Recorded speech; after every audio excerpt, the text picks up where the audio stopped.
I'm joined by SARS Commissioner Edward Kieswetter. Of course, one of the things that came out of the midterm budget policy statement is the fact that revenues are going to be about 22 billion less than was anticipated in the February budget. To get a bit more comment on this, I've got the Commissioner with me. Thank you so much, Commissioner, for joining us. Just tell us about why we're seeing that revenue underrun, so to speak. Well, first of all, I think the three main areas that are performing lower than expectations is individual payroll taxes. The second one is largely fuel levy, and the third being import VAT. And all three are connected to economic factors. So, for example, in the budget estimate, there was an assumption that the wage bill would grow by 8.4% and that we would add 32,000 net jobs.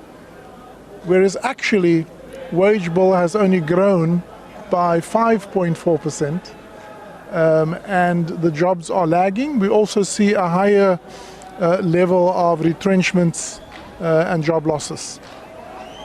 In terms of fuel levy, there's good news and bad news. The good news is Eskom is performing more consistently, hence the 250 days that we've already had without load losses. But also there's been rooftop solar that has replaced some of the generation, and the net effect is that we have a significant, almost 11% reduction in the consumption of fuels. The fuel levy will grow as a result of three things. Firstly, if there's a rate increase, and the Minister has kept that flat. Secondly, if there's a volume increase, and there's been a significant decline in volume. And thirdly, if there's a price increase, and the price has not really had a big adjustments. So huge revenue loss as a result of fuel levy. And thirdly, imports are down. When the estimate was done, the assumption was that imports would grow by 1.9%, and actually it has contracted by almost 3.5%. So there's a huge swing of almost 5.5%, and that then knocks on to all of the import taxes. So we've seen a significant decline in in import VAT and in the customs duties. Thankfully, that 22 billion would have been much higher had it not been for a better than expected performance from some of the companies, particularly those in the financial and other sectors.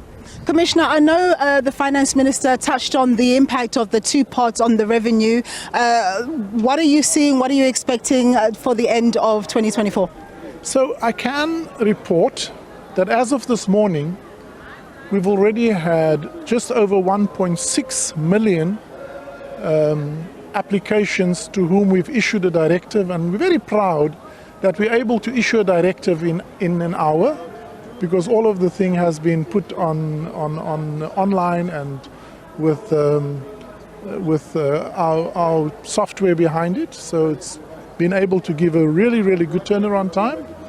The value of the total directives that we have approved amounts to just over 29 billion rand, and the taxes that will be levied against that will be about 7.2 billion. But none of that money is in the Minister's, in the September numbers yet. And also, because we are withholding debt that taxpayers owe to us, we expect a further 750 million rand of old debt will be collected through the two-pot. So I think so far it appears as if the withdrawal rate is higher than it was originally expected, but we don't believe that the income tax revenue that will result from the withdrawal will be enough to replace the losses that we have seen because of the economic performance.